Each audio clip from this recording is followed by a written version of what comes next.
बर्फ की उस दुनिया में चलिए जहां हवा खुद भी ठिठक जाती है, जहां न कोई शोर होता है, न कोई पदचिह्न, बस सन्नाटा, जैसे समय ने यहां सांस लेना छोड़ दिया हो। यहां हर चीज धीरे धीरे चलती है, जैसे पूरी कायनात बर्फ में जमी हो। और इस मौन के बीच चट्टानों की दरारों से झांकती हैं दो आंखें, ठंडी, धीर और रहस्यमयी। ये आंखें किसी डर की नहीं, बल्कि एक ऐसे योद्धा की हैं जो न आवाज करता है, न दिखता है, लेकिन फिर भी उसकी मौजूदगी हर तरफ महसूस होती है। ये है हिम तेंदुआ, एक ऐसा शिकारी जो बर्फ में नहीं, किसी अधूरी दास्तान की तरह बहता है, चुपचाप, नर्म, लेकिन अडिग। इसका हर कदम धरती पर नहीं, दिलों पर पड़ता है। यह शिकारी जंगल के किसी राजा की तरह नहीं रहता, बल्कि संत की तरह, एक तपस्वी जो जीवन और मृत्यु के बीच संतुलन साधे खड़ा है। यह प्राणी वहां जीता है जहां सांस लेना खुद एक चुनौती है। 3000 से लेकर 5000 मीटर की ऊंचाई, जहां ऑक्सीजन आधी रह जाती है और सूरज की रोशनी भी बर्फ की चादर में उलझ जाती है। यह कोई साधारण आवाज नहीं, यह हिमालय, तिब्बत, मंगोलिया, अफगानिस्तान, पाकिस्तान, भूटान और नेपाल जैसे देशों के ऊंचे, कठोर और नीरव भूभाग हैं, जहां मौन सबसे बड़ी शक्ति बन जाता है। इन स्थलों में जीवन का हर रूप सादा पर गूढ़ होता है। इन बर्फीले पठारों पर जब हवाएं चीखती हैं, तभी समझ आता है कि हिम तेंदुए का मौन कितना प्रभावशाली है। यह बिना शब्दों के भी इन ऊंचाइयों का राजा है। और इन चुप वादियों में इसकी पदचाप नहीं, इसकी मौजूदगी बर्फ की परतों में छिपी होती है, जैसे ये खुद का कुदरत का गुप्त संदेश हो। अगर कुदरत ने कभी कोई पूर्ण योद्धा गढ़ा है, तो वह यही है।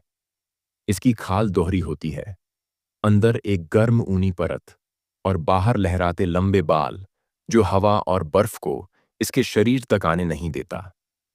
इसी खाल में छिपा है इस जीव का रहस्य, जो जन्म से ही तैयार किया गया है सर्दियों की बेरहमियत से लड़ने के लिए। इसका रंग धूसर, हल्का ग्रे या सफेद, जो ऐसा लगता है मानो बर्फ ने खुद इसे रचा हो। इसकी त्वचा रंग नहीं, अस्तित्व बन गई है, एक ऐसा अस्तित्व जो हर चट्टान, हर बर्फीले पत्थर से एकाकार हो जाता है। इसकी लंबी मोटी पूंछ एक संतुलन का यंत्र है, जो इसे खड़ी चट्टानों पर स्थिर रखती है, और जब बर्फ गहरी हो तो इसे गर्मी भी देती है। ये पूंछ इसके जीवन की रेखा है, कभी संतुलन देती है, कभी सिरहाने बन जाती है। और इसके पंजे चौड़े, फरदार, जैसे प्रकृति ने इसे चलने के लिए स्नोशू भेंट किया हो। यह चलता नहीं, तैरता है, न पदचिह्न छोड़ता है, न आवाज, जैसे बर्फ पर कोई ख्वाब चल रहा हो। इसकी चाल में कविता है, इसकी गति में रहस्य है, और इसकी मौन उपस्थिति में भय भी। यह अकेला रहता है, यह झुंड नहीं बनाता, कोई आवाज नहीं करता, और अपने लिए कई 100 किलोमीटर का इलाका चुनता है। यह अकेलापन इसकी पहचान है, एक तपस्वी की तरह जो भीड़ से दूर अपने भीतर के जंगल में जी रहा है। यह अपनी सीमाएं चिह्नित करता है, अपने गंध, अपने निशानों से, लेकिन कभी अनावश्यक युद्ध नहीं करता। यह जानता है कि इस बर्फीली दुनिया में हर ऊर्जा, हर प्रयास का मूल्य है। यह आक्रामक नहीं होता, लेकिन जानता है कि कब, कहां और कैसे ऊर्जा बचानी है। क्योंकि यहां जहां हर सांस मुश्किल से मिलती है, वहां कोई लड़ाई फुर्सत में नहीं लड़ी जाती। इसकी शिकार कला एक कविता की तरह है, मूक मगर मारक। ये शिकार को पढ़ता है, उसकी चाल, उसकी कमजोरी, और फिर जब हमला करता है तो वह पल ठहर जाता है। एक छलांग जो 15 मीटर लंबी, और शिकार धराशायी। यह उस क्षण को चुनता है, न 1 सेकंड पहले, न बाद में। इसकी नजरें शिकार की धड़कन को सुनती हैं, उसकी चाल में छिपी थकावट को पढ़ती है। यही इसका जादू है।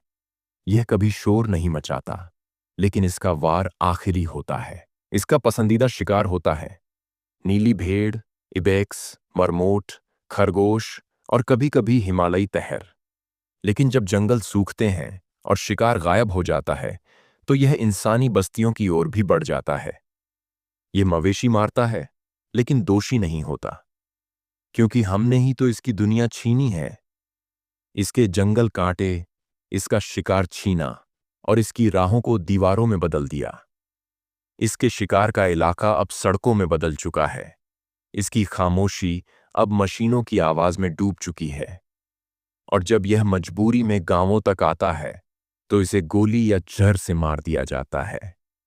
लेकिन क्या सच में वह दोषी है, या हम जो इसकी दुनिया में अतिक्रमण कर बैठे हैं? यहीं जन्म लेता है हिम तेंदुए के बच्चे, नाजुक बंद आंखों वाले और इस सफेद संसार के लिए पूरी तरह अजनबी।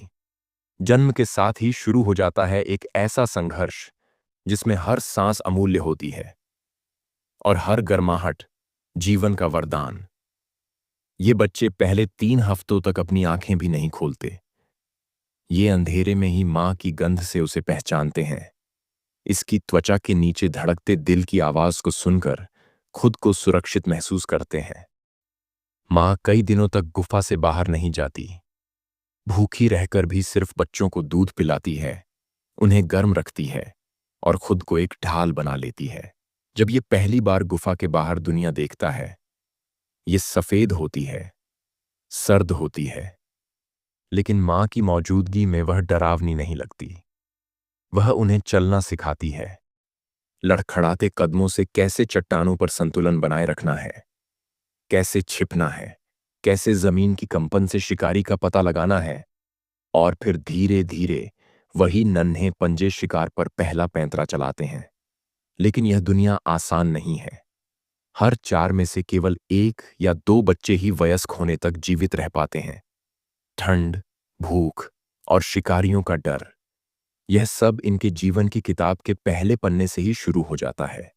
लेकिन जो बचते हैं वही एक दिन बर्फ के जंगलों के सच्चे योद्धा बनते हैं।